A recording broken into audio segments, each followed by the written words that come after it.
Hi friend, good morning. আজকে সকালটাকে সুন্দর করে শুরু করলাম, সেটা আবার জাম খেতে খেতে। অ্যাকচুয়ালি আমাদের বাড়ির পাশে একটা গাছ রয়েছে, সেখানে প্রচণ্ড পরিমাণ জাম হয়। আর সেই জামগুলো যখন নিচে পড়ে আমার বর গিয়ে গুড়ি নিয়ে আসে, আর সেইগুলোই খাওয়া হচ্ছিলো। এত মিষ্টি, বলার মতো না, মধুর চেয়েও বেশি মিষ্টি। তো এই জামগুলো একটু খেতে খেতে ভিডিওটা শ্যুট করছিলাম। আর আমার বর গুড়ি এনে দিয়েছিল, সে একদম সকালবেলায় গুড়ি এনে দিয়েছে। আর এই দেখতে পাচ্ছ ওপারে বাসনপত্র সব কাঁড়ি হয়ে আছে, দরজাটা খুলে গেছে, একটা সাইড একটু ছেড়ে গেছে। আর সেটা তো একটা ব্যাপার বটে, ওটা ঠিক করাতে হবে। তো দেখতে পাচ্ছ কতগুলো জাম গুড়িয়ে পেয়েছে শুধু, তাহলে গাছ ছাড়া দিলে বা গাছে উঠে পারলে কতগুলো পারতো ভাবো। তো এগুলো শুধু ঝড় হলেই প্রচণ্ড পরিমাণ পড়ে, আর সেইগুলোই আমার বর গুড়ি গুড়ি নিয়ে আসে। ওর অবশ্য জাম খাওয়া উচিত নয়, প্রচণ্ড পরিমাণ লো প্রেশার হয়ে গেছে আর কি। তো ও বলছে প্রেশারটাকে তোলার জন্য আমি জাম খাচ্ছি।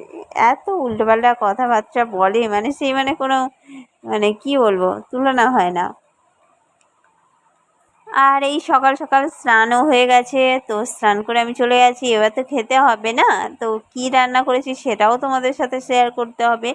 তো চলে এসে দেখে নাও, পটল আলু দিয়ে সয়াবিনের তরকারি। সবেমাত্র জামাই ষষ্ঠী গেল, তো ভালো মন্দ খাওয়া প্রচণ্ড পরিমাণে হয়েছে। এবার একটু ডাল টাল খেতে হবে, তো সয়াবিনের তরকারি ও ডাল আর হচ্ছে ঢ্যাঁড়স ভেন্ডি ভাতে দেওয়া হয়েছে, আর সঙ্গে লেবু রয়েছে। তো চটপট খেয়ে নিই, কারণ পেটে তো ছুঁচোয় ডন মারছে, এরকম একটা ব্যাপার বটে। আর কি বলবো, সকাল থেকে সমস্ত কিছুর মধ্যে একটা অজানা ভয় আমার মধ্যে কাজ করছে। কেন তা কি জানি, সকাল থেকে এরকম ভয় ভয় পাচ্ছে, তো ভাবতে পারছি না কেন। আর আমার মেয়ে দেখো ভাতগুলো কিভাবে ছড়াচ্ছে। এখানটা ভাত দেওয়া হয়েছে ওকে, লেবু দেওয়া হয়েছে, সয়াবিন দেওয়া হয়েছে, আলু দেওয়া হয়েছে, আমরা যা যা খাবো ওরও তাই তাই দেওয়া হয়েছে। তো ও কী করেছে, ডাল তো কি বলবো, এমনি তো খাবে না, চুমুক দিয়ে খালেও সেও খেতে চায় না। আর ওই ভাতের সাথে মাখিয়ে দিলে বলবে তুমি খাও, ডাল তুমি খাও। আমি হচ্ছে ও সয়াবিনগুলো খাবে, পটলটাও খাবে, আলু একটু টুকটাক খাবে, কিন্তু ওই ডাল একেবারে ডাল দিয়ে ভাত মাখিয়ে দিলে খাবে না। কিন্তু এমনি তবুও চুমুক দিয়ে একটু আধটু টুকটাক খায়। আর ওর বাবাও পাশে খেতে বসে গেছে, খিদে পেয়ে গেছে। অনেকটা দেরি হয়ে গেছে না, 2টো বেজে গেছে। আমি কাজকর্ম ও সমস্ত সারতে সারতে থালা বাসন ধোয়া থেকে শুরু করে রান্নাঘর পরিষ্কার, বাথরুম পরিষ্কার, এই সমস্ত করতে করতে অনেকটা দেরি হয়ে গেছে। সেই জন্য ওর বাবার খিদে পেয়ে গেছে, খেতে আরম্ভ করে দিয়েছে। আর আমি এই থালা আমারও ভাত বেড়ে নেবো, ভেন্ডিগুলো তুলছি আর কি। ওর বাবাকে দিচ্ছি যাতে ওর বাবা খায়। বাবা একটুকুনি ভাত খেয়েছে, আবার অবশ্যই এবার ভাত দেবো আবারও বেশি করে। গুরুদেবকে খাওয়াই, তারপরে ওর বাবা নিজে ভাত খায়, সেই জন্য গুরুদেবকে খাওয়াতে গেছে। আর বিকালবেলা ভাবছি মাছ টাছ তো ফ্রিজে কিছু নেই, তো বাইরে যাব, গিয়ে একটু মাছ টাছ কেনাকাটি করে নিয়ে আসবো। এখন তাড়াতাড়ি খেয়ে দিয়ে নিয়ে একটু রেস্ট নেব। কদিন ধরে এত কাজকর্ম গেছে, তো তার একটা ধকল থাকে না, তো সেই জন্য একটু রেস্টের খুবই প্রয়োজন, একটু রেস্ট নেওয়াটা খুব দরকার। গরম গরম ভাত তো তাড়াতাড়ি খাওয়া যায় না। আর আমার মেয়ে হচ্ছে ব্যতিব্যস্ত হয়ে পড়েছে, খালি কাঁদছে ও। খালি আমি যখনই ভাত খেতে বসবো ওর একটাই ব্যাপার, ও হচ্ছে কাঁদবে, ওর হচ্ছে কোলে নিতে হবে, নয় তখন ওর জল খাওয়াতে হবে, ওর অনেক কিছু প্রবলেম। আমি খেতে বসলেই আমার মেয়ের এইগুলো প্রবলেমগুলো শুরু হয়, কেন জানি না আমার এই মেয়ের এই যে ব্যাপারটা কী জন্য হয়। তো এটা একটা ব্যাপার বটে। আর ওর বাবা কি করছে, ওর বাবা সমস্ত ভাত একসাথে মাখিয়ে নিয়েছে, নিয়ে ওই রকম সাট সেটে দিচ্ছে, যাতে হচ্ছে কোনো ওর আমি একবার সামলাই, ওর বাবা একবার সামলাই। আমি ধরো একবার ভাত খেলাম, আমি সামলালাম, তারপরে একবার ওর বাবা একবার ভাত খাবে, তখন আমি সামলাবো, এরকম হয়ে যায় আর কি।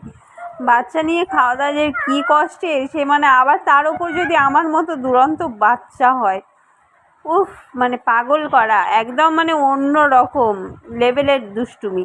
কখনো আমার মাথা টিকি ধরে টানবে, কখনো ওর বাবার গায়ে জল ঢেলে দেবে, ও নিজে হয়তো কখনো পটি করে বসে থাকবে, কখনো শু করে বসে থাকবে, এরকম একটা যাচ্ছে তাই ব্যাপার ও তৈরি করে, নিজে নিজেই তৈরি করে। আবার আমরা যদি ওর সাথে কথা না বলি ও আবার কাঁদতে শুরু করে দেবে।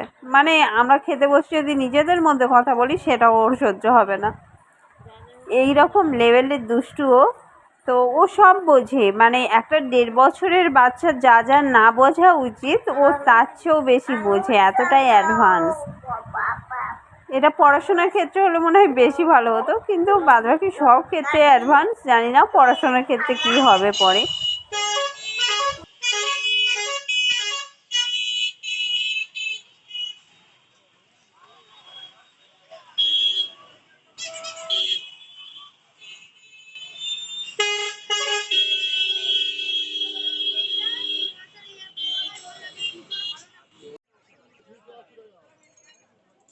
তিনটে আছে ছাত্ররা ওদের ওয়ার নেই।